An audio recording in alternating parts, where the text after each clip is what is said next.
The United States is a federal constitutional republic in which the President of the United States, the head of the Congress, and the judiciary share powers reserved to the national government. The executive branch is headed by the President and is independent of the legislature, and the upper house of legislature has more power.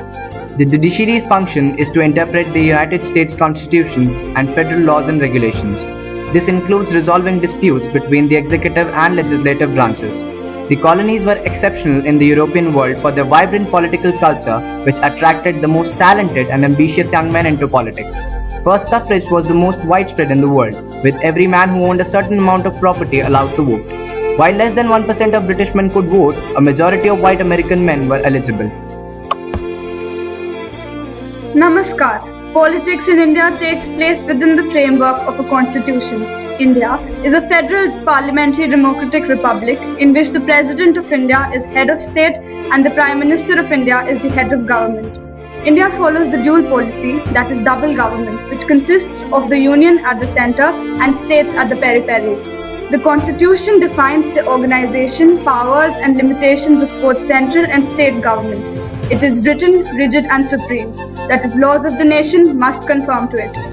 This is provision for a bicameral legislature consisting of an upper house, that is Rajya Sabha, which represents the states of the Indian Federation, and a lower house, that is Lok Sabha, which represents the people of India as a whole. Indian Constitution provides for an independent judiciary headed by the Supreme Court to adhere and protect the Constitution and to settle disputes between the centre and the states, or between the states. It can also nullify any central or state laws if they are against the Constitution. The government, union or The politics of the People's Republic of China takes place in the framework of a socialist republic run by a single party, the Communist Party of China. The leadership of the Communist Party is stated in the Constitution. The primary organs of state power are the National People's Congress, the President and the State Council. Members of the State Council include the Premier, a variable number of Vice Premiers, 5 State Councillors and 29 Ministers and Heads of State Council Commissions. Under the Constitution, the NPC is the highest organ of state power in China. It meets annually for about 2 weeks to review and approve new policy directions, laws and the budget. Most national legislation in China is adopted by the Standing Committee of the National People's Congress. Most initiatives are presented to the committee for consideration by the State Council after previous endorsement by the Communist Party's Politburo Standing Committee.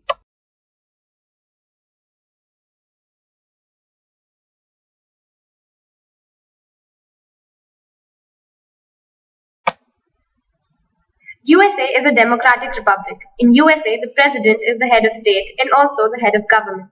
There are 2 houses of representatives, the House of the Democrats and the House of the Republicans. China is a socialist republic. In China, the president is the head of the state and general secretary of the Communist Party. He has the ultimate powers, which is run by a single major party, namely the Communist Party of China. India is a democratic country. In India, President is the head of the state and Prime Minister is the head of the government. India follows a multi-party system and has 2 major parties, namely the Indian National Congress and the Bharatiya Janata Party.